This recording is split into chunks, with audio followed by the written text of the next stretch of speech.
तरफ भी नजर जा रही है, सिर्फ जलवा है तेगे अली का। सबसे बड़े पीर कौन हैं? सरकार दो जहां सल्लल्लाहु अलैहि वसल्लम कह दिया ला इलाहा इल्लल्लाह मुहम्मदुर रसूलुल्लाह, बस मोहम्मद अल्लाह के रसूल हैं। वही सबसे बड़े पीर, वही सबसे बड़े रहनुमा, वही सबसे बड़े पेशवा, और जो उनका रास्ता दिखाए वो है पीर, और जो उनसे हट के अपना रास्ता दिखलाए वो है शैतान का मुकल्लिद, शैतान का पैरोकार। जो बोले नमाज मत पढ़ो मैं जन्नत लेके जाऊंगा, उससे बड़ा शैतान कोई नहीं। जो बोले कि जुमा की नमाज मत पढ़ो मैं पीर हूं ना तेरा, मैं जन्नत ले जाऊंगा, उस पीर के मुंह पे थूक दे, पीछा पाखाना कर दे। बदतमीज जन्नत के मालिक मुस्तफा है, लेकिन उसने कभी नहीं कही कि नमाज पढ़ने की क्या जरूरत है, मैं तेरा पैगंबर हूं ना, मैं तुझको मैं जन्नत दिलवा दूंगा। नहीं, वो हमेशा कहते रहे कि नमाज पाबंदी से पढ़, कयामत के दिन सबसे पहला सवाल नमाज का होगा, और बेनमाजी का हश्र कयामत के दिन। फिरौन, हामान, कारून, उमैया इब्ने खल्फ, इन चार घटिया किस्म के काफिरों का नाम हुजूर ने लिया। मुस्नद अहमद की रिवायत में है कि इन घटिया काफिरों के साथ बेनमाजी का हश्र होगा। ये बताइए कि हुजूर जो बानिए इस्लाम है, जो साहिबे कुरान है, जिन पर कुरान नाजिल हुआ, जो हमारे पेशवा है, जिसने अल्लाह का पता दिया, जिनके आने के बाद ही पता चला अल्लाह है, कुरान है, खाने काबा अल्लाह का घर है, मिना मुस्तल्फा अरफात कुछ भी नहीं होता, होते कहाँ खलीलो बेना काबा मिना, लौलाक वाले साहिबी ये सब तुम्हारे घर की। अगर हुजूर नहीं होती तो कहाँ से काबा मिलता, मिना मिलता, मुस्तल्फा मिलता, रमजान मिलता, नमाज मिलती, ज़कात मिलती, रोजा मिलता, सब मुस्तफ़ा के कदमों के बरकत का नतीजा, उनके आने का नतीजा। इसलिए वो जाने ईमान है मुस्तफ़ा, रूहे कायनात है मुस्तफ़ा, बास से तख्लीक के आदम है मुस्तफ़ा, सैयदुल अंबिया वर मुरसलीन है मुस्तफ़ा, वो जाने ईमान, असले ईमान, रूहे ईमान, कंज़े ईमान है मुस्तफ़ा की ज़ात गिरामी। तो सरकार दो जहान ने क्या फरमाया? जो जन्नत के मालिक हैं, वो नहीं बोला कि मेरा पांव चूमो जन्नत चले जाओगे, उन्होंने नहीं कहा कि मेरा नाम सुन के अंगूठा चूमो जन्नत चले जाओगे। हुजूर ने जहां नमाज, रोजे, हज, ज़कात, इबादत, मुआमलात, मईशत, हर क्षेत्र में रहनुमाई की, वहीं हुजूर ने ये भी कहा है जो ज़कात नहीं निकालेगा कयामत के दिन वही माल उसको नाग बन के डंक मारेगा, उसके पूरे वजूद को सांप घेर लेगा, और सांप उसके मुंह के पास आके बोलेगा मैं तुम्हारा वही माल हूं जो तुमने ज़कात नहीं निकाला था, मैं तुम्हारा वही खजाना हूं जिसकी तुमने ज़कात नहीं निकाली थी, मैं तेरा गोल्ड हूं, मैं तेरा सिल्वर हूं, मैं तेरा वो दाना हूं जो तुमने 500 कुंटल मकई उपजाया और उसका उश्र तुमने ठीक से नहीं निकाला, मैं वही माल खजाना हूं। जितना ज्यादा माल उतना ही ज्यादा नाग सांप, वो नाग सांप जिसकी उम्र होगी सैकड़ों हजारों साल, जिसका जहर इंतहाई खतरनाक होता है, वो 1000 किलोमीटर दूरी से फन मारे तो सामने के सारे जंगल जलकर राख हो जाए। एक एक काफिर की कब्र में 99 अजदहा सांप मुसल्लत किए जाएंगे और उसको डंक मारता रहेगा। क्योंकि हमने तो वो सब सुना नहीं है, हम तो ये सुना है कि फातिहा दिला दो जन्नत में तड़प के चले जाओ। अब फातिहा दिलाने में कितना लगता है? 10 रुपए का सामान ले आप, फातिहा दिला दीजिए। 10 रुपए में जन्नत मिल सकती है तो 10 लाख खर्च करके जन्नत कौन जाएगा? जब 10 रुपए के बताशा में फातिहा दिलाने से जन्नत मिल सकती है तो 10 लाख रुपए, 10 करोड़ रुपए हर साल ज़कात की रकम कौन निकालेगा? क्यों किसी के बदन में माल काटता है कि ज़कात निकालेगा? 1 लाख कंबल बांटेगा जब 10 रुपए की शेरनी से जन्नत मिल सकती है। जब एक दिन पूरी रात जागने से जन्नत मिल सकती है तो क्यों सारी जिंदगी 5 टाइम मस्जिद दौड़ना आना, फजर में जाना आना, जोहर में जाना आना, मगरिब असर में जाना आना, मगरिब में जाना आना, ईशा में जाना आना, बारिश हो तो जाना, सर्दी में जाना, कड़ाके की सर्दी में, गर्मी में जाना, पसीने से बदन तर हो मगर फिर भी नमाज पढ़ना है, इमाम को रखना, मौजिन को रखना, मस्जिद तामीर करना। क्यों? जब एक दिन के जलसे से जन्नत मिल सकती है और एक दिन 2 घंटा नात सुन के पैसा लुटाने से जन्नत मिल सकती है, तो ये नमाज क्यों फर्ज है? क्यों 30 दिन कड़ाके की गर्मी में रोजा रखना है, हल्क सुखाना है, 16-16 घंटे भूखा रहना है, उसकी क्या जरूरत थी? क्यों लाखों लाख रुपए ज़कात निकालना है? क्यों 10 लाख खर्च करके हज को जाना है? जब एक दिन के जलसे से ही काम चल सकता है फिर ये सारे काम करने की क्या जरूरत है? इस्लाम एक व्यापक मजहब है, यूनिवर्सल मजहब है, जिस मजहब में सारी बातें खोल खोल के बयान कर दी गई है। कौन नफल है, कौन वाजिब है, कौन फर्ज है, कौन हराम है, कौन मशकूक है, कौन चीज मुश्तबा है, कौन नाजायज है, सबका रेंज बयान किया गया। जो जरूरी है वो सबसे बड़ा अहम है फर्ज। फर्ज के बाद जो है वाजिब, उसके बाद जो है सुन्नत, उसके बाद जो है गैर मुअक्कदा, उसके बाद जो है नफल, उसके बाद जो है मबाह, फिर उसके कहा है फर्ज के टक्कर में जो बड़ा गुनाह है वो है हराम है। उसके बाद जो गुनाह है, उसके बाद फिर वो हराम के बाद दो दर्जे हैं उसके, वो सारे गुनाह है। कोई है कि छोटा गुनाह है सगीरा है, कोई बड़ा गुनाह है। तो अब इस तरह से सारा सब कुछ है। फातिहा की अहमियत क्या है, उसका अलग मकाम है। और 11वीं 12वीं किसे कहते हैं, उसका अलग मकाम। ये सारी इबादतें नफल है और कोई नफल काम नहीं देता है जब तक कि फर्ज ना अदा करे। अगर किसी पर ज़कात का 100 रुपया फर्ज है, वह 100 रुपया जब तक नहीं निकालेगा, वह 1 करोड़ रुपए की मस्जिद तामीर कर दे, वह 1 करोड़ रुपए की मस्जिद काबिल कबूल नहीं होगी। वह नेकी लटकी ही रहेगी। आला हजरत ने फतवा रज़िया में लिखा है, वह नेकी मुअल्लक रहेगी, पेंडिंग में रहेगी, लटकी हुई, जब तक कि वह फर्ज का 100 रुपया नहीं निकालेगा। उस वक्त तक 1 करोड़ की मस्जिद तामीर करने का सवाब लटका हुआ रहेगा, क्योंकि ये फर्ज है। और 1 करोड़ की मस्जिद की तामीर ये नफल है, और कोई नफल कबूल नहीं होता जब तक कि फर्ज अदा करे। जोहर में 12 रकात नमाज है, 4 रकात सुन्नत पहले, 4 रकात फर्ज, फिर 2 रकात सुन्नत, फिर 2 रकात नफल। अगर कोई जिंदगी भर वह 2 रकात लास्ट वाली नफल नहीं पढ़ेगा, कोई गुनाह नहीं है। क्यों? वो नफल है। जरा जोर से बोले ना सुभान अल्लाह। फिर ये हमारे बाबा नींद आने लगेगी। जरा हाथ उठा के बोलिए जोर से ला इलाहा इल्लल्लाह मुहम्मदुर रसूलुल्लाह सल्लल्लाहु अलैहि वसल्लम। जो पीछे हैं जरा आगे आ जाइए, आइए आगे आइए। बस 1 घंटे की तकरीर सुनिए, उसके बाद फिर आप तकरीर सुनिएगा और सब कुछ सुनिए। 1 घंटा काम की बात सुन लीजिए। सरकार दो जहां के आने का मकसद क्या था? सारा घमंड गुरूर हटाइए फेंके और बिल्कुल नरमी का पुतला बन जाइए और आगे आइए, सब बैठिए।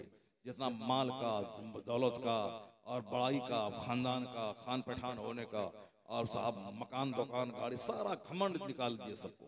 कुछ नहीं, कोई घमंड काम नहीं आएगा। हुजूर ने फरमाया है कि ला यदखुलुल जन्नह मन कान फी क़ल्बिही मिस्क़ालु ज़र्रति मिन किब्र। अगर राई बराबर घमंड सीने में रहा, वो शख्स जन्नत में दाखिल नहीं होगा। राई बराबर, राई तोड़ी बराबर घमंड सीने में रहा, जन्नत में दाखिल नहीं होगा। कोई घमंड नहीं। जो बीमार मरने वाला है उसको क्या घमंड करना है? जो आज तंदुरुस्त है कल बीमार होने वाला, उसको क्या घमंड करना है? अभी वो जवान है कल बूढ़ा हो के लाठी के सहारे चलेगा, वो क्या घमंड करना है? दुनिया की सारी नेमतें छीनने वाली हैं। बचपन खत्म होने वाला है, जवानी खत्म होने वाली, बुढ़ापा खत्म होने वाला, जिंदगी खत्म होने वाली, दौलत खत्म होने वाली। कोई चीज को करार दुनिया में नहीं। इसीलिए ये दुनिया है कुल्लु मुतगय्यरिन हादिसुन, हर बदलने वाली चीज फानी है। इसलिए दुनिया फानी है, आज है कल खत्म।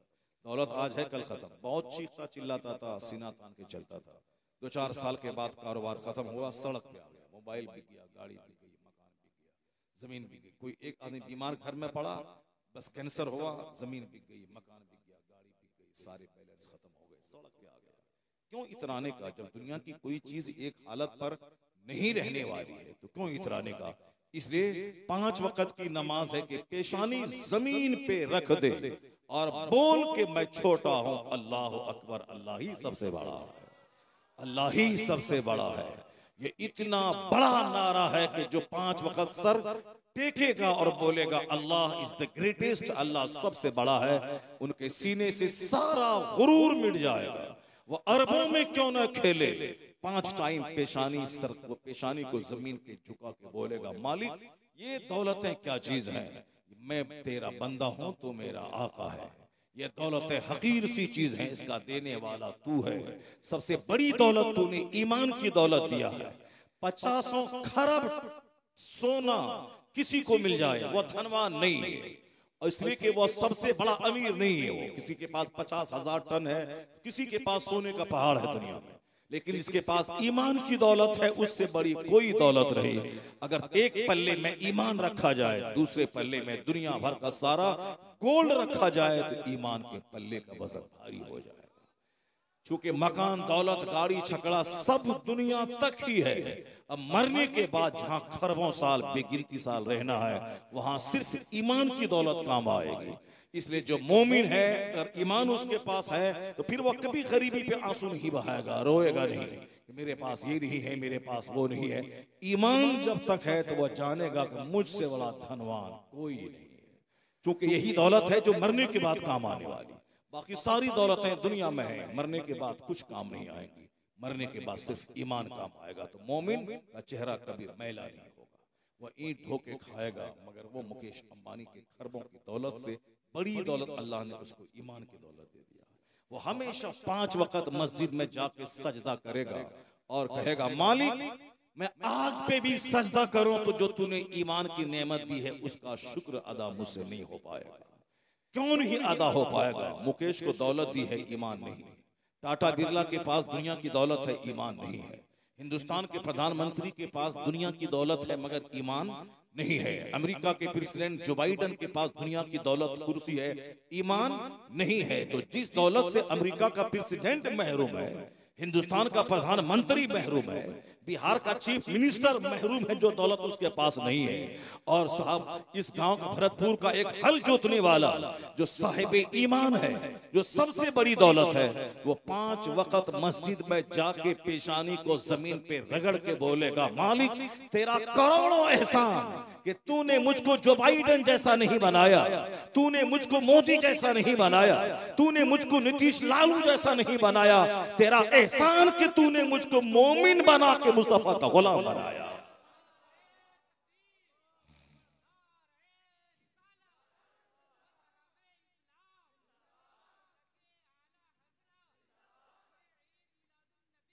इस पॉइंट पे अगर नजर रही, इस ईमानी पॉइंट पे अगर नजर रही तो कभी गरीबी का शिकवा नहीं करेंगे, कभी झोपड़ी का शिकवा नहीं करेंगे, कभी जमींदारी नहीं है उसका शिकवा नहीं करेंगे, क्योंकि सबसे बड़ी दौलत अल्लाह ने दे दिया। इसके अलावा कोई दौलत ही नहीं है दुनिया में जो अल्लाह आपको न दे, जो दे दिया। उसकी जो मोमिन होगा वो झोपड़ी में रहने के बावजूद बादशाहों के लिए काबिल रश्क हो जाएगा। जो मोमिन होगा वह सूखी रोटी खाने के बाद भी सबसे बड़ा बादशाह।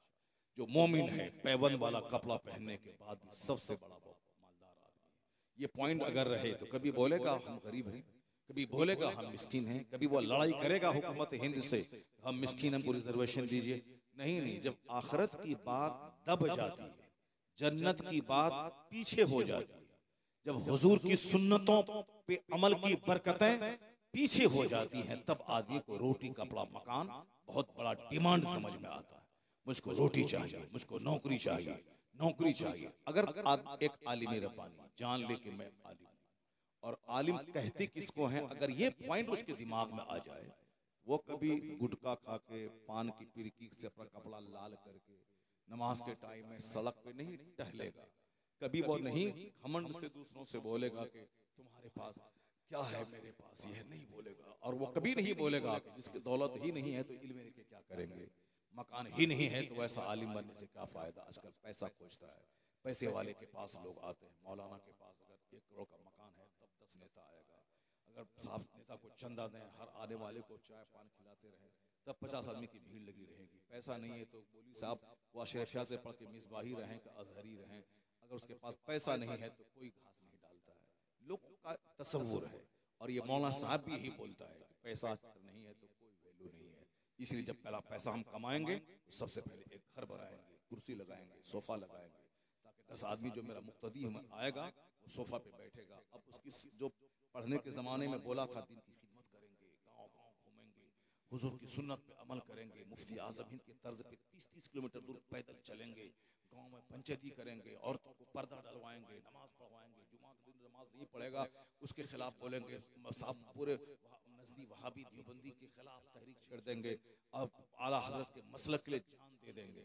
पढ़ने के ज़माने में सारा प्लान था, लेकिन पढ़ने के बाद जहाँ वो सोफा और गद्दा पे प्लान चला गया, अब वो सारा जुनून उनका खत्म हो जाता है। अब वो होता है नौकरी करेंगे, 1 लाख महीना कमाएंगे, बेटा को इंजीनियर बनाएंगे, बेटा को डॉक्टर बनाएंगे, शानदार घर बनाएंगे, पोटी को बनाएंगे, इंटीरियर डेकोरेशन करवाएंगे, कालीन बिछाएंगे। मैं इमाम हूं ना मस्जिद का, जब इमाम हूं तो मेरा घर भी सबका इमाम होना चाहिए।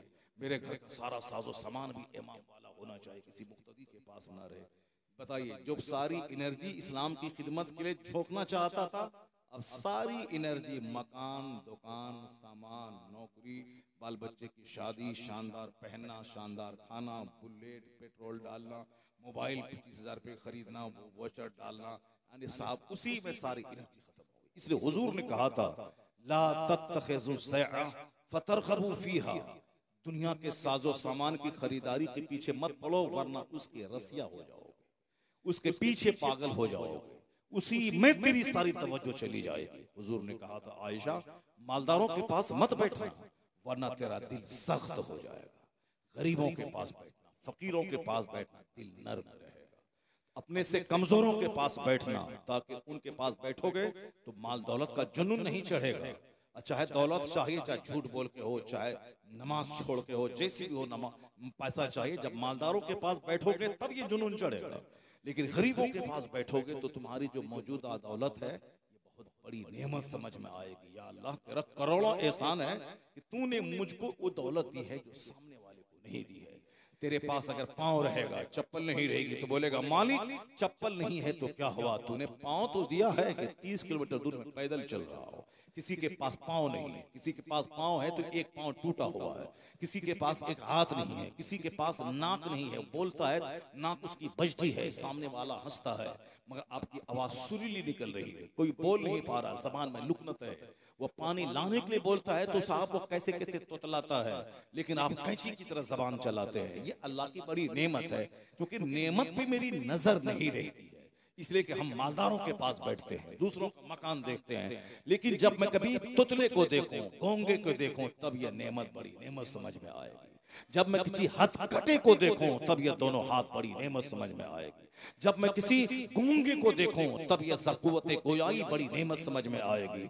जब मैं किसी दोनों पांव फालिज ज़दा जो पैरालिसिस के मरीज को देखूं तब समझ में आएगा पांव कितनी बड़ी नेमत है। आज रोते हैं कि गाड़ी मेरे पास नहीं है, जिसके पास गाड़ी नहीं है वो भी कोई आदमी है क्या? लेकिन आप चाहते हैं कि दोनों पांव में फालिज मार दे और अल्लाह आपको 50 करोड़ की गाड़ी दे दे? नहीं चाहेंगे, कहेंगे नहीं चाहिए मुझको 50 करोड़ की गाड़ी, नहीं चाहिए मुझे 4 करोड़ की बुलेट। पांव दे अल्लाह ताकि मैं पैदल चल के बाथरूम जाऊं, मैं लेटरिन रूम जाऊं, वजू करूं, नमाज पढ़ने के लिए जाऊं, बाजार पैदल जाऊं, घूमूं फिरूं, अपने खेत खलियान देखने के लिए जाऊं। अगर 50 करोड़ की गाड़ी है, पैर ही नहीं है, तो मैं क्या करूं वो गाड़ी लेकर के? तो जो अल्लाह ने 50 करोड़ की गाड़ी से ज्यादा कीमती पांव दिया है, उस नेमत का क्या शुक्र अदा हो रहा है? इस ज़बान का क्या शुक्र अदा हो रहा है? आलिम दीन होना दुनिया में वजीर आजम होना आसान है, प्रेसिडेंट होना आसान है, 1000 बीघा जमीन का जोतने वाला मालदार होना आसान है, लेकिन नाइबे पैगंबर होना यह मुश्किल काम है। पैगंबर आजम सबसे बड़ा मनसब है अल्लाह का नबी होना, और सारे नबियों का सरदार मुस्तफ़ा जाने रहमत, उन जैसा कोई न पहले हुआ न क़यामत तक होगा। वह खातमुन नबीयीन है, अफ़ज़ुल अंबिया वल मुरसलीन है। सबसे बड़ी बात कि महबूबे परवरदिगार है, नाइबे परवरदिगार है, यानी अल्लाह रब्बुल इज्जत का वह नाइब है, इससे बड़ा कोई मनसब नहीं है। तो मुस्तफ़ा जाने रहमत होना यह सबसे बड़ा मनसब है जो अल्लाह ने अपने महबूब को बनाया है।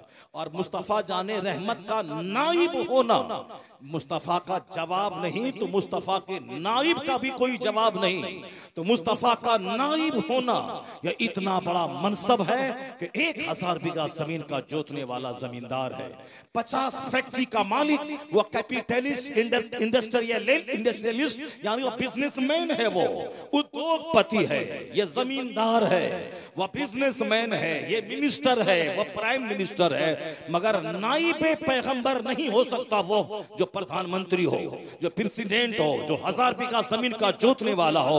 नाइबे पैगंबर वह हो सकता है जिसके सीने में कुरान हदीस का इल्म हो, वो नाइबे रसूल है। तो जब अल्लाह ने एक मजदूर के बच्चे को आलिम दीन बनाया, नाइबे रसूल बनाया, वो क्यों मालदारों की कुर्सी, मालदारों का सोफा, मालदारों की गाड़ी को देखता है?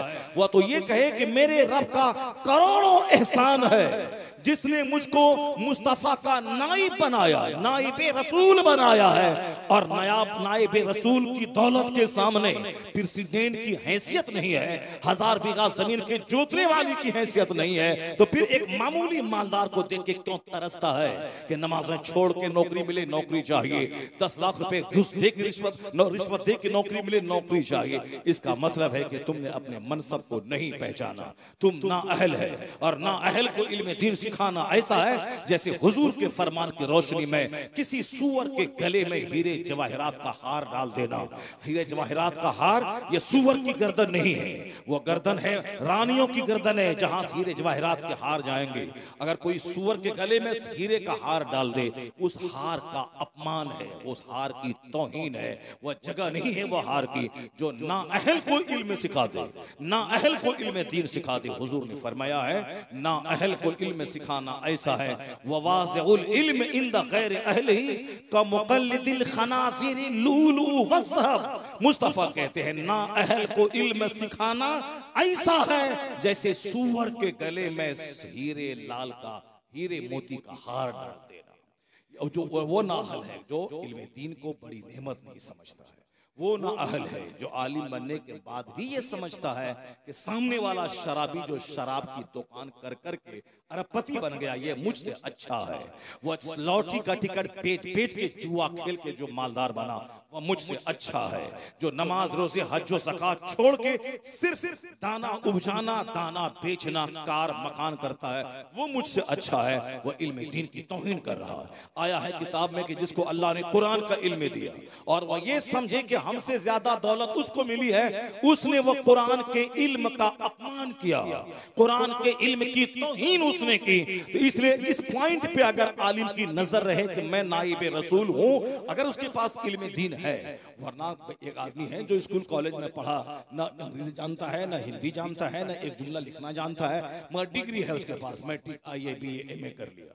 वह साहब एक क्लास वाले को मैथ नहीं बना सकता है, वह डिग्री धारी MA किया है, मास्टर साहब मास्टर साहब मास्टर साहब, और सलाहियत कुछ नहीं है। उसी तरह से मदरसे लाइन में भी है, दाढ़ी है, टोपी है, जुब्बा है, मौली साहब मौली साहब मौली साहब। जैसे वहाँ एक जुमला अंग्रेजी नहीं बोल सकता, उसी तरह यहाँ भी एक जुमला अरबी नहीं बोल सकता।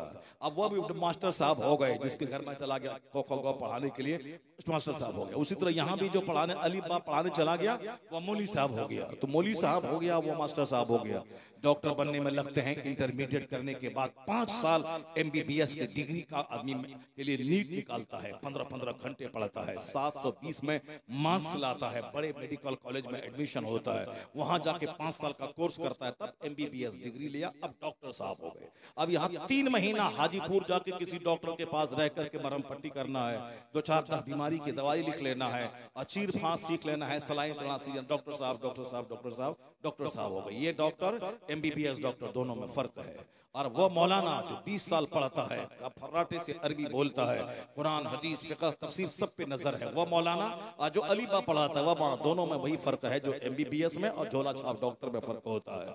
वो मास्टर जो आप अंग्रेजी MA वाले बच्चों को पढ़ाता है, और वो जो ABCD बच्चों को पढ़ाता है, मगर मास्टर साहब हो गए। ये मास्टर और वो मास्टर दोनों में फर्क होता है, दोनों में फर्क है। जो आलिम हकीकत में आलिम है, जिसको आलिम कहा जा सकता है, झोला छाप डॉक्टर, झोला छाप मौलवी, वो तो आसान है, मेहनत करे ना करे, सिर्फ पास हुआ, पगड़ी लपेट लिया, मौलाना साहब हो गए। अब मौलाना साहब हो गए, साहब आप पारे से पढ़ के सुनाइए, अब वो उर्दू भी नहीं पढ़ पाता तो अरबी क्या पढ़ेगा, वो साहब नूरुल इज़ा क़ुदूरी शरफ़ क़या हिदाया का पढ़ेगा, वो तो उर्दू भी ठीक से नहीं पढ़ पाता है, मगर मौलाना साहब डिग्री धारी मौलाना। उसी तरह झोला छाप डॉक्टर, हकीकत में जो आलिम है वो रहे किराए के घर में, वो रहे फुटपाथ पर, वो रहे पैबंद वाला कपड़ा पहना, वो रहे टूटी चप्पल पहना हुआ, कोई उसको सलाम तक ना करे, मगर हकीकत में अगर वो आलिम है, नाइबे पैगंबर है, वो नाइबे रसूल है, वो उससे बड़ा मनसब किसी का नहीं है। हुजूर फरमाते हैं बहुत सारे ऐसे हैं जिनके सर उलझे हुए हैं गर्द गुबार में, जिनके कपड़े फटे हैं, मदफूम बिल अबवाब, तेरे दरवाजे पर खड़े हों तो तू धक्के दे के दरवाजे से निकाल देगा कि ये हमारे दरवाजे पे कैसे खड़ा है, कैसे खड़ा, इसकी क्या मजाल कि मेरे दरवाजे पे आ गया। इस कदर गंदा आदमी उलझा हुआ बाल लेके, नंगे पांव, नंगा बदन मेरे दरवाजे पे आ गया, वह सलाम करेगा तो तुम सलाम का जवाब तक नहीं देगा। और हुजूर क्या कहते हैं, लौ अक़समा अलल्लाह लअबर, अल्लाह के नजदीक इतना बड़ा मर्तबा उसका है कि लौ अक़समा अलल्लाह लअबर, अगर वो अल्लाह के भरोसे कसम खा ले तो अल्लाह उसकी कसमें पूरी कर देता है। वो अगर कह दे कि गांव में आग लग जाएगी तो अल्लाह उसकी कसम पूरी कर देता है। वो अगर कह दे कि मुर्दा जिंदा हो जाएगा, अल्लाह उसकी कसमें पूरी कर देता है। इस डॉक्टर इकबाल कहते हैं, खुदी को कर बुलंद इतना कि हर तकदीर से पहले खुदा बंदे से खुद पूछे, बता तेरी रजा क्या है। यानी इस कदर तू इबादत कर, इस कदर रियासत कर, इस कदर हुजूर की सुन्नत पे अमल कर कि दुआ करने की जरूरत ना पड़े। वरना अगर कोई हराम खोर दुआ करता है तो मुस्लिम शरीफ की हदीस में आया है कि हराम खाने वाला अगर दुआ करता है, वो दुआ करते करते आंख से आंसू की जगह खून बहने लगे, आंसू की जगह खून बहने लगे। आजकल तो रोना आता ही नहीं किसी को, चूंकि इतना खाता है आदमी कि पेट इतना ऊंचा हो रहा है कि आंख का आंसू ही सूख गया है। पहले लोग रोते थे, रात के 3 बजे किसी गांव से गुजर जाइए आप, वहां से रोने की आवाज आती थी, कुरान शरीफ पढ़ने की आवाज आती थी, इल्लल्लाह इल्लल्लाह की आवाज आती थी। अगर आप लोगों ने, हम लोगों ने सुना है, एक बार बचपन में एग्जाम देने गए थे 1980-81 में, उस वक्त में एक गांव गए, वहां रात के 3 बजे आवाज आती थी, इल्लल्लाह इल्लल्लाह अल्लाह अल्लाह अल्लाह। डेली रात को सुनते थे। उस वक्त उम्र थी हमारी 10 साल। जब सुनते थे तो परेशान होते थे, क्या पढ़ता है ये, आवाज वो साफ साफ सुनाई नहीं पड़ता, क्या कबूतर की तरह आवाज निकालता था। हदीस पाक में आया है कि बहुत सारे ऐसे नेक लोग हैं जिनका सीना अल्लाह की मोहब्बत में ऐसा जलता है जैसे हांडी पे पानी रखते हैं, वो पानी खोलता है, जोश मारता है, वही आवाज अल्लाह वालों के सीने से आती है। और हुजूर सल्लल्लाहु अलैहि वसल्लम जो सारे पैगंबरों के सरदार हैं, अल्लाह के महबूब, वो जब मस्जिद नबवी में कुरान पढ़ते थे, नमाज पढ़ते थे, तो सीने से हांडी पे उबलने वाले पानी की तरह आवाज निकलती थी। कौन? जो जन्नत के मालिक हैं, वो इतना रोते थे। और जो मोमिन मरेगा कि नहीं मरेगा कोई ठिकाना नहीं है, वो कितना हंसता है। वो नबी तो जन्नत के मालिक हैं, बोलो ना सुभान अल्लाह। हुजूर क्या है? जन्नत के मालिक हैं, जन्नती हैं, जन्नती ही नहीं जन्नत के मालिक हैं। सारे खजानों का मालिक मुख्तार मुस्तफा को बना दिया गया, मालिक है वो जन्नत के। तब ना आला हजरत ने बोला कि मैं तो मालिक ही कहूंगा कि हो मालिक के हबीब, नहीं महबूब व मुहिब में कोई मेरा तेरा। ए बाबा, ए बाबू, देखो भाग रहा है, जा रहा पढ़ता रहा, दिलभर नाथ तो कोई नहीं भागा। एक नाथ और सुना दीजिए, एक नाथ और सुना दीजिए। यहाँ अभी ढेर आदमी होगा जो अंदर से बोल रहा जल्दी खत्म करे मौलाना के, जल्दी भागे। सही बात मैं कह रहा हूँ, बहुत से लोग कह रहे हैं जल्दी खत्म करे कि जल्दी से भागना है। ये तुम्हारा दिल बर्बाद हो गया है, दिल तुम्हारा सख्त हो गया है। इस जो बर्बाद होता है वो बर्बादी को पसंद करता है, जो बेनमाजी होता है वो बेनमाजी को पसंद करता है, जो इल्म वाला होता है वो इल्म वाले को पसंद करता है, जो तकवा वाला होता है वो तकवा वाले को पसंद करता है, जो जन्नती होता है वो जन्नत जाने वाले को पसंद करता है, जो खुद जहन्नमी हो वो जहन्नमी को पसंद करता है, जो खुद बेनमाजी हो बेनमाजी को लाइक करता है। क्योंकि आज बेनमाजी ज्यादा है, इसीलिए बेनमाजी तो लोग पाबंदी लगा दे कि हमारे जलसे में वो शायर नहीं आएगा जो नमाज नहीं पढ़ेगा, नमाजी शायर आएगा, पाबंदी लगा दे। कोई खतीब नहीं आएगा जो बेनमाजी हो, वो नहीं आएगा, नमाज पढ़ेगा तब आके अल्लाह रसूल की बात बोलेगा, वरना एक टाइम नमाज नहीं पढ़ेगा और वो आके बोलेगा कि नमाज 5 वक्त पढ़ना फर्ज है, वो उसकी बोली में क्या होगा, और वो निफाक पैदा होगा, उससे सीना सख्त हो जाएगा। और चूंकि तुम बेनमाजी है इसीलिए बेनमाजी शायर को पसंद करता है, तुमको हदीस कुरान का इल्म नहीं है इसीलिए वो सूखी भी बात करता है। वो नात है, जो नात 1 घंटा 2 घंटा नात पढ़े आदमी, नात है वो बेकल अजमल पहले पढ़ता था, मुफ्ती आजम हिंद की मौजूदगी में पढ़ता था, 5 शेर पढ़ के बैठता था, पब्लिक कहती थी कि 1 शेर और सुना दो, सुभान अल्लाह। यहाँ तो जबरदस्ती लोग बोझ बने रहता, 1-1 घंटे तक। वो छोटका छोटका नात का जो गांव देहात का है वो भी लंबा जुब्बा पहनेगा, जो जुब्बा सदकबाल पहनता है वो भी जुब्बा पहनेगा, छोटकनिया नात का। और ये भी साहब गुटखा खाएगा, पुड़िया फाड़ेगा, ऐसे डालेगा, गुटखा खाएगा जवानी में बूढ़ा हो जाएगा, गुटखा खाएगा सीना जल जाएगा, गुटखा खाएगा कैंसर का मर्ज हो जाएगा, गुटखा खाएगा जवानी खत्म हो जाएगी, 50 साल से पहले ही अधमरा हो जाएगा। जो गैर जरूरी चीजें हैं, गुटखा, बीड़ी, सिगरेट, खैनी, ये सब सेहत का दुश्मन है। अब वो नाथ खानी 2-4 दावत गाँव में समाज में मिला दे, मिल गई दावत उसको, अब वो जुब्बा है तो वो खैनी है, अब वो भी 4 नाथ से कम नहीं पड़ता है, वो भी 4 नाथ से कम नहीं पड़ता। आला हजरत का शेर सुनिए, पहले आला हजरत का शेर सुनिए, उसके बाद अब मतला सुनिए, अब 2-4 शेर सुनिए मक्ता, अब एक दूसरी फरमाइश सुनिए, अब दूसरा फिर कोई जोकर महफिल से बोलेगा, एक वो सुना दीजिए। वो जोकर और ये भी जोकर, दोनों जोकर मिल करके उसकी फरमाइश पूरी करेगा। वो भी बोलेगा एक सुनिए, ये बोले एक सुनिए। नमाज पढ़ना फर्ज है, नात पढ़ना फर्ज नहीं। नमाज पढ़ना फर्ज है, नात पढ़ना फर्ज नहीं। नमाज पढ़ना फर्ज है, जलसा करना फर्ज नहीं। नमाज पढ़ना फर्ज है, लंगर लुटाना फर्ज नहीं। जो फर्ज है उसको अदा ही नहीं करना, और जो नफल है उसके पीछे पागल होना। नात तुम दूसरे से क्यों सुनता है? नात अपनी पढ़, नात तन्हाई में। वो नात पढ़ आला हजरत की, वाह क्या जूदो करम है शहे बता तेरा, नहीं सुनता ही नहीं मांगने वाला तेरा। और नात पढ़, उधर आंसू बहा, इधर आंसू निकलेगा, फिर क्या होगा? मुफलिसी में भी मदीने का सफर हो जाए, जिस पे सरकारे तो आलम की नजर हो जाए। वो नात पढ़ो जो मदीने की आग लगा दे, वो नात पढ़ो जो कड़ाके की सर्दी में बिस्तर से उठा के मस्जिद भेज दे, वो नात पढ़ो जो आंख से आंसू निकाल दे। वो नात, यहाँ तो काबा में जाने के बाद भी आंसू नहीं निकलता है। क्यों? हराम के पैसे से हज करने के लिए गया, कैसे आंसू निकलेगा? हदीस पाक में आया है कि एक आदमी दूर दराज से चल के हाथ उठा के दुआ करता है, या रब या रब या रब। देखने वाला उसको बोलेगा, अरे ये जो दुआ करेगा दुआ कबूल हो जाएगी, इतना बड़ा नेक आदमी है, पेट पीठ से चिपक गया है, आंसू बह रहा है, बाल पीछे हुए हैं, दूर दराज से चल के थका मारा आया है, जो बोलेगा दुआ कबूल कर लेगा। मगर मुस्लिम शरीफ की हदीस है, मुफ्ती साहब बैठे हुए, अब हुजूर ने क्या फरमाया? अन्ना युस्तजा, कैसे दुआ कबूल होगी, कैसे दुआ कबूल होगी? हुजूर कहते हैं आंसू के बाहर रास्ते से, ए लड़का बैठो दिलबर भाई, एक नात और पढ़ाइए, माँ वाली पढ़ाइए, अप्पा वाली पढ़ाइए। तकरीर कौन सुनेगा रे? कुरान हदीस कौन सुनेगा? सारी जिंदगी जाहिल रहेगा, सारी जिंदगी जाहिल रहेगा।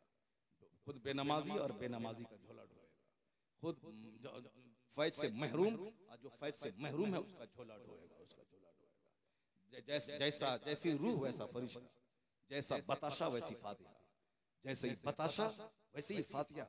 ये बाप सुना दीजिए, माँ का सुना दीजिए, दादा का सुना दीजिए, एक औरत का नाम सुना दीजिए, अपनी मर्जी से सुना दीजिए, ये तो फरमाइश से, और अब अपनी मर्जी से सुना दीजिए, अब नया कलाम सुना दीजिए, पूरे जलसे को खा जाइए। अगर नात सुनने का शौक था तो सारी कुर्सी भरी रहनी चाहिए, नात सुनने के बाद भरी रहनी चाहिए।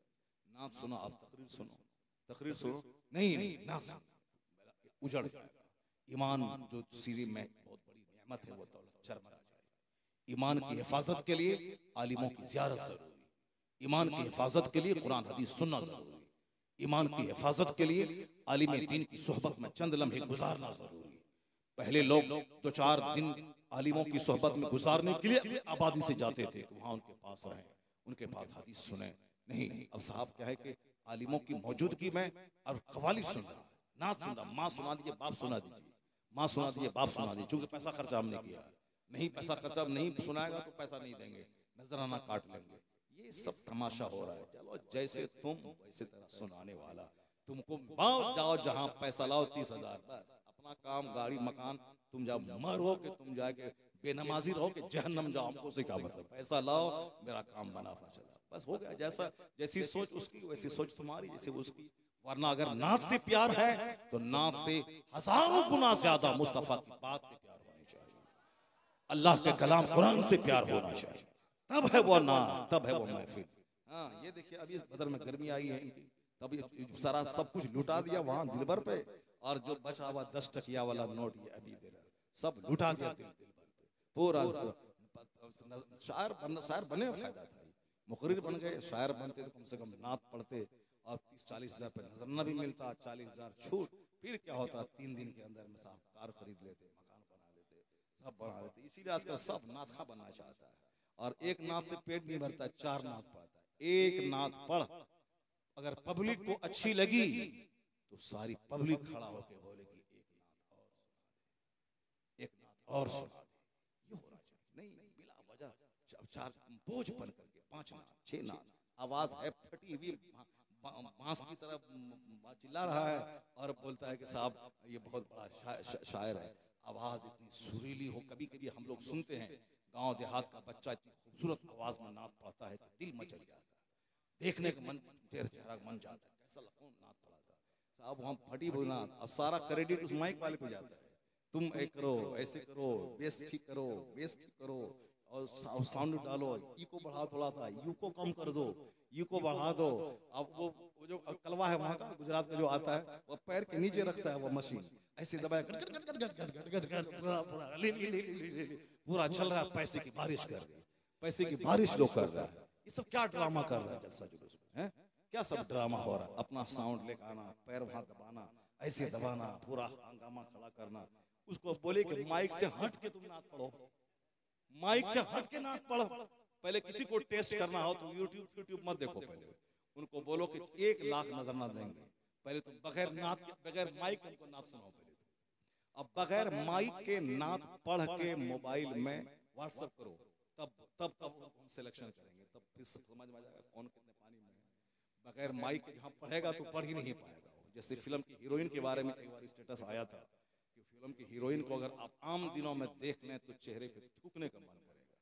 चेहरा उसका तो बाज़ाब्ता 1-1 लाख पे महाना देकर मेकअपर को रखा जाता है, जो मेकअप करवाता है उसका 2-2, 3-3 घंटे तक मेकअप करवा के ये फला चिला, नाक अगर चौड़ी भी है तो उसको लंबा करना, और चेहरा काला भी हो तो उसका गोरा कर देना।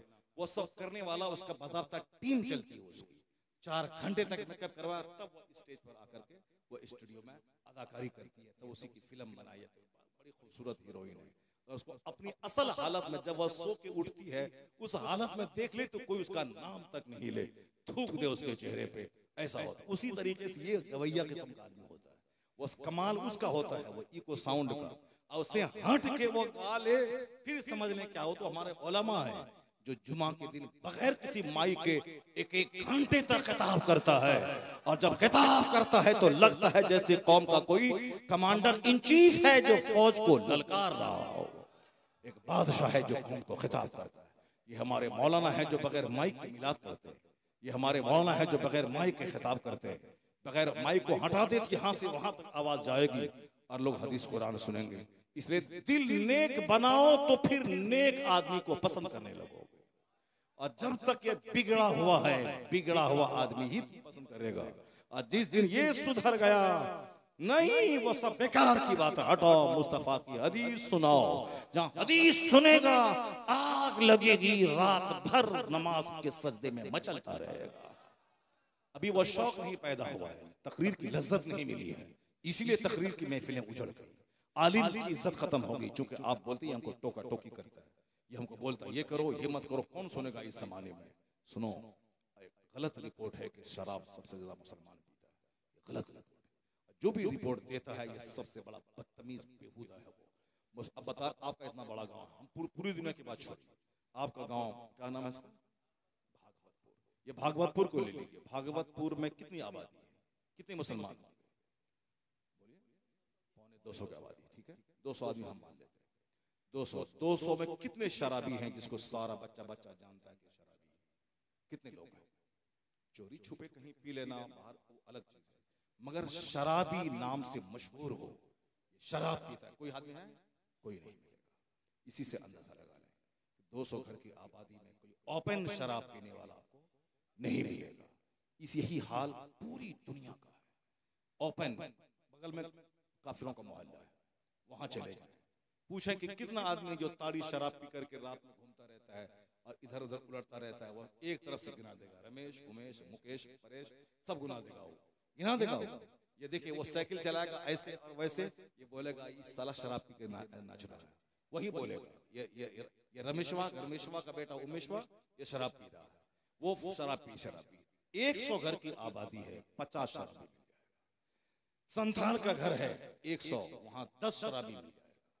मेरे गांव के बगल में वहां ब्राह्मणों का गांव है, वहां 10 शराबी मिल जाएगा। नेता उसमें शराबी मिल जाएगा। दारोगा थाने का हिंदुस्तान बिहार में नीतीश कुमार की बहादुरी है कि शराब पर बैन है, उसके बावजूद कितने दारोगा हैं जो शराब पीते हैं। उसी दारोगा से पूछ रहे हैं कि तुम्हारा ये थाना गौरल थाना है, तुम्हारे सारे देहात पे तुम्हारी नजर है, तुम ये बता दो कि कितने लोग शराबी हैं, और तुम अपने बारे में बताओ कि तुम शराब पीता नहीं पीता है। वो बोलेगा वो खुद शराब पीता है, इतने लोग शराबी। फिर जब माइंड है उस पर पाबंदी है, फिर शराब आती कहां से? सब जुगाड़ बैठ जाता है, आती ही जाती है। जिनाकार जो 50 औरतों के कोठे पे पटना जाए, आपके गांव में 200 घर की आबादी, कोई बता दो 2-4 आदमी चोरी छुपे रात के सन्नाटे में या फिर फोन फान से इक्का दुक्का 2-4 लाख का कुछ कर ले। मगर ओपनली जो जिनाकार हो, जो यहाँ से चल के भागलपुर, मुजफ्फरपुर और हाजीपुर और पटना में तवाइफ के कोठे पे हर महीना अटेंड करता हो, एक भी लड़का नहीं मिलेगा। चोरी छुपे फोन से बात करते हुए कोई एक दो मिल जाए।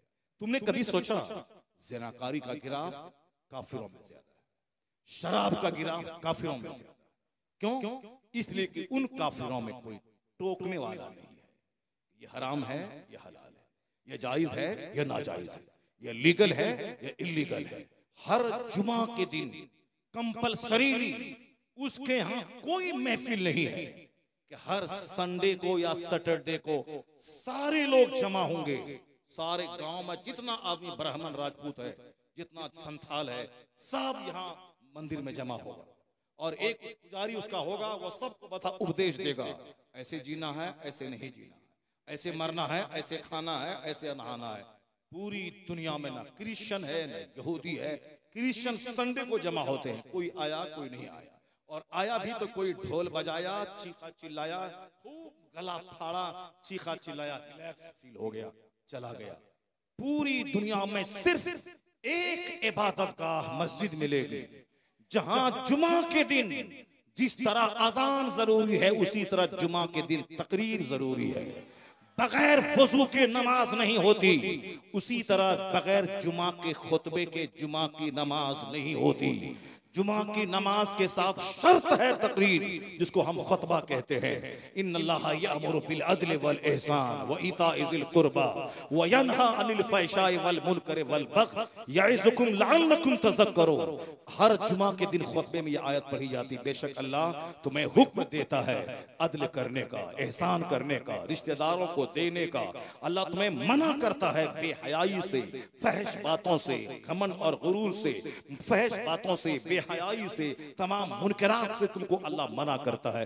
यइज़ुकुम लअल्लकुम तज़क्करून, अल्लाह तुम्हें समझाता है शायद तुम नसीहत मान लो। हर जुमा के दिन अरब में, अजम में, इंडिया में, और अरबी के खुतबे से पहले कहीं उर्दू में, कहीं अंग्रेजी में, कहीं लैटिन में, कहीं डच में, कहीं असमिया में, हर लोकल लैंग्वेजेस में खिताब होता है। चूंकि जुमा की नमाज के साथ खुतबा फर्ज है, शर्त है। खुतबा नहीं, जुमा की नमाज नहीं, 1 मिनट का ही खुतबा हो मगर जरूरी है, उसके बगैर जुमा की नमाज ही नहीं होगी। ईदैन के दिन जहां बड़ा मजमा होता है, ईद बकरीद की नमाज में, उस दिन खुतबा जुमा नमाज से पहले नहीं, नमाज के बाद है। क्यों? जुमा की तकरीर शॉर्ट होनी चाहिए और ईद बकरीद का खुतबा लंबा होना चाहिए, इसलिए शॉर्ट तकरीर है जुमा का तो नमाज से पहले है, और ईदैन की तकरीर नमाज के बाद है, खुतबा लंबा।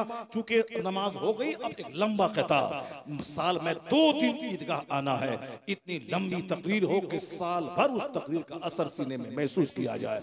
इसलिए ईदैन के दिन एक अच्छा खतीब लाओ ईदगाह में, ताकि 1 घंटे आधे घंटे का लंबा खिताब करे और जिंदगी के हर मोड़ पे रहनुमाई करे। जुमा का खिताब शॉर्ट खूबसूरत हो, ईदैन का खिताब थोड़ा लंबा हो और मानाखेज हो। जो निकाह के दिन, जहां निकाह में 5 आदमी बैठ गए, निकाह हो, ज़िना और निकाह में यही फर्क है कि ज़िना चुपके बंद कमरे में होता है और निकाह के जरिया 5 आदमी के दरमियान निकाह होता है। तो निकाह के बाद जो बीवी होती है, उसके साथ जो काम होता है वो अल्लाह का नाम लेकर ऐलानिया तौर पर कि अब ये मेरे निकाह में आ गई, मैंने अल्लाह के नाम पे इसको कबूल कर लिया। यही है ज़िना और निकाह में फर्क। ज़िना चोरी छुपे होता है और निकाह ऐलानिया होता है, 10 आदमी की मौजूदगी में होता है। मैंने फला की बेटी को अपने निकाह में लिया या हमने उनको उनके निकाह में दिया, उस वक्त बोलेगी मैंने कबूल किया। तो निकाह जहां होगा 10 आदमी जमा होंगे, अब वहां खुतबा सुन्नत है, जुमा का खुतबा फर्ज है, ईद का खुतबा वाजिब है, निकाह का खुतबा सुन्नत है। इसलिए निकाह का खुतबा अगर नहीं हुआ तो निकाह हो जाएगा, मगर सुन्नत से खाली निकाह हो जाएगा। ईदैन का खुतबा वाजिब है, बारिश आंधी तेज तूफान किताब नहीं, आलिम को खुतबा याद नहीं, नमाज हो जाएगी। मगर जुमा में आंधी आए तूफान आए, इमाम साहब को याद ना हो, किताब ना हो, कोई उज्र कबूल नहीं किया जाएगा, खुतबा होना ही होना है, नमाज नहीं होगी उसके बगैर। ये कितना शानदार स्टाइल ऑफ लिविंग इस्लाम ने अता फरमाया है। ये हमारा इमाम का एहसान है कि जुमा के दिन मुझको बोलता है ये हराम है, ये हलाल है, ये जायज है, ये नाजायज है, ये लीगल है, ये इल्लीगल है, ये राइट है, ये रॉन्ग है, ये करो, ये मत करो, डू इट डोंट ईट, ये करो, ये मत करो, ये परमिटेड है या फॉरबिडन है, ये जायज है, ये नाजायज है, ये राइट है, ये रॉन्ग है, ये सही है, ये गलत है। खिताब में होता क्या है, चाहे जुमा का खिताब हो, ईदैन का खिताब हो, यही होता है टोका टोकी, शराब मत पियो, जिना मत करो, सूद मत खाओ, माँ बाप को मत सताओ, नंगे मत रहो, दूसरों के सामने चड्डी पहन के मत घूमो, मर्द हो सोने की अंगूठी मत पहनो, सोने का लॉकेट मत पहनो, सोने का बाला मत पहनो, सोने का बाला जहन्नमियों का जेवर है, सोने का लॉकेट जहन्नम का जेवर है।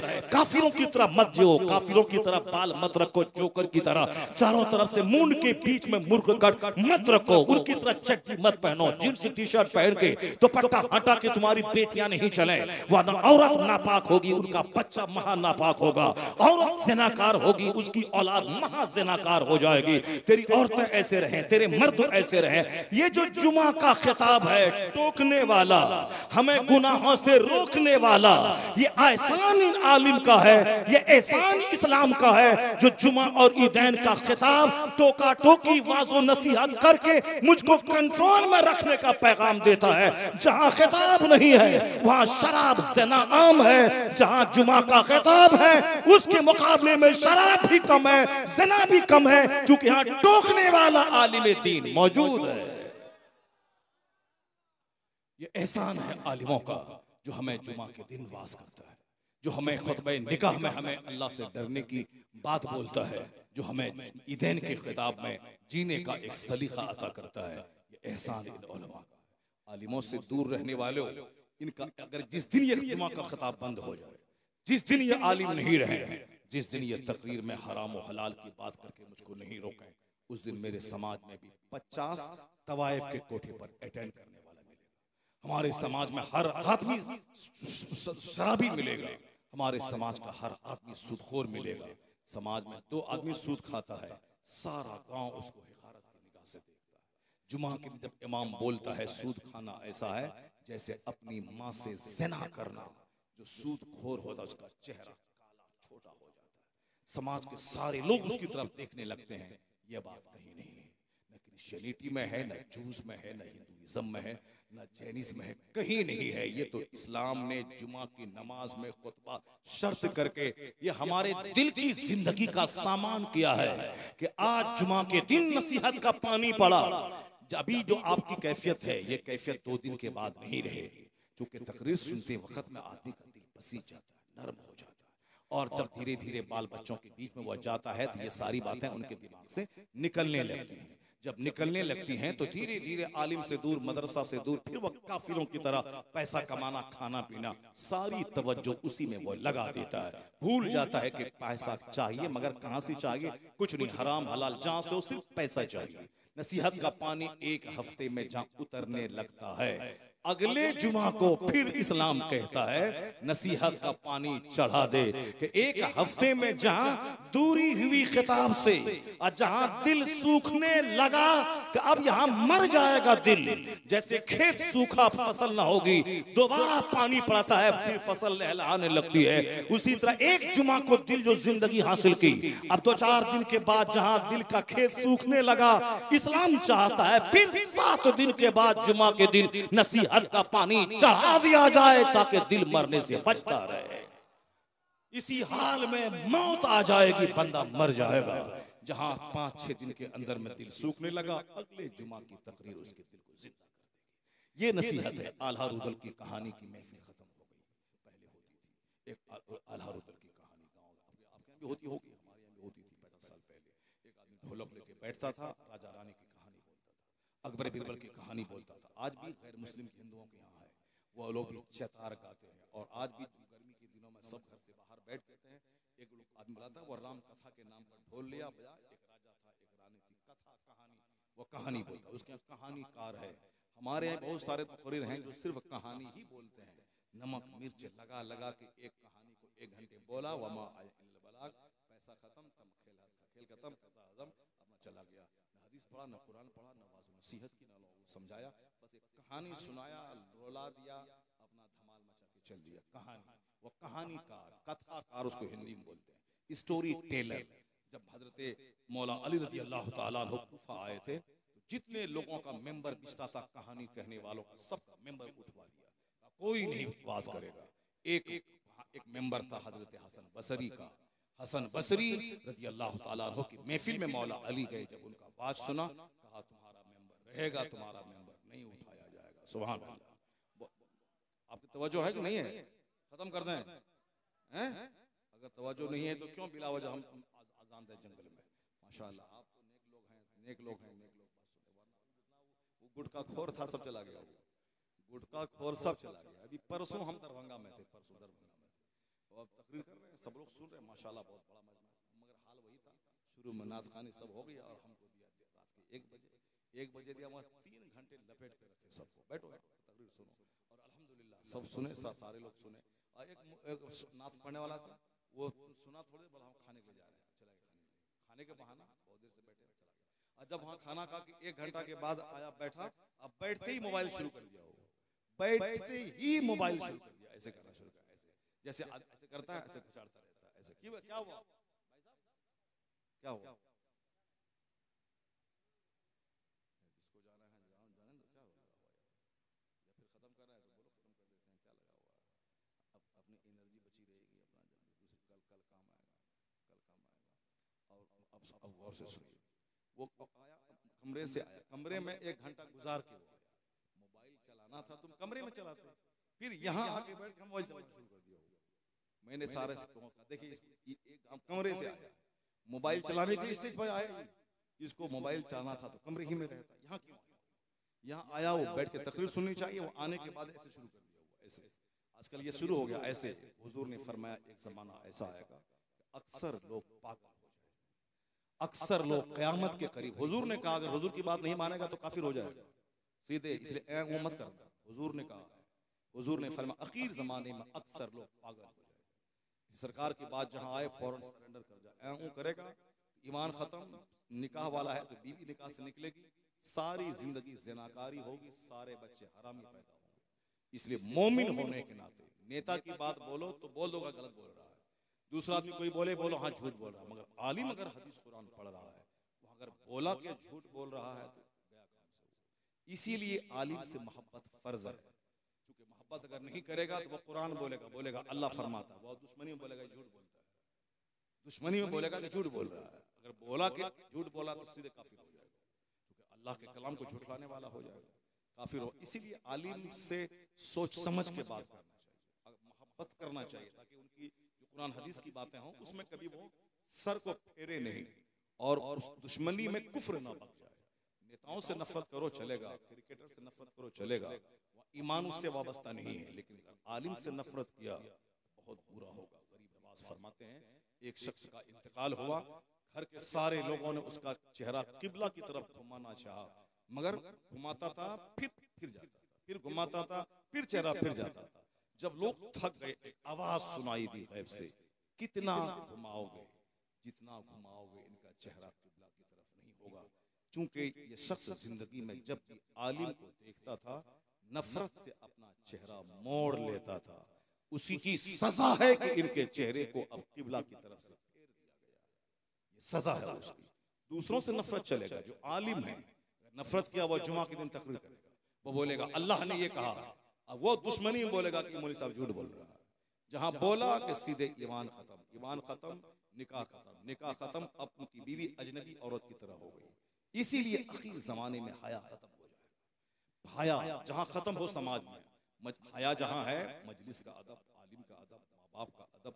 इस्लाम अदब ही तो सिखाता है, अदब अदब अदब अदब, माँ का अदब, बाप का अदब, भाई का अदब, महफिल का अदब, मदरसे का अदब, खानका का अदब, बूढ़ों का अदब, जिसने इस्लाम में लंबी उम्र पाई उनका अदब। और जब अदब खत्म होने लगे तो समझ जाओ कि नाजायज बच्चों की तादाद में इजाफा हो गया है।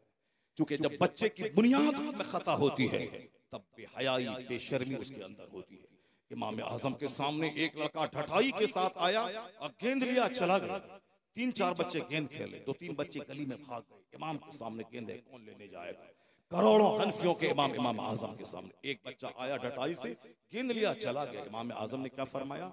लगता है कि इनकी बुनियाद में खता है। अल्लाह, लोगों ने पता लगा वाकई उसकी बुनियाद में खता है।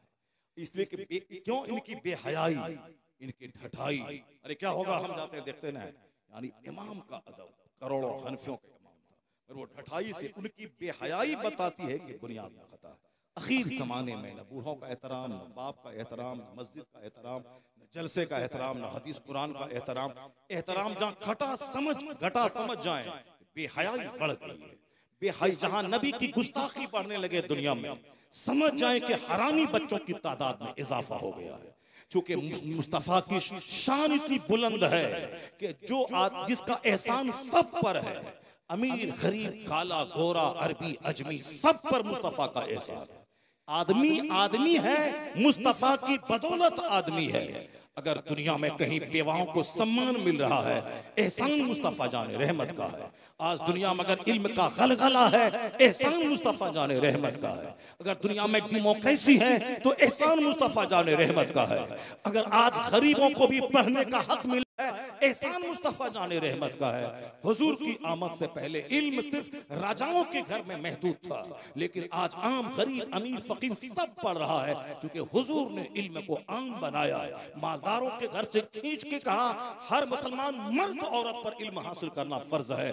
इस तरीके से इल्म को बादशाहों के घराने से निकाल के गरीब की झोपड़ी में पहुंचाया मुस्तफा जाने रहमत ने।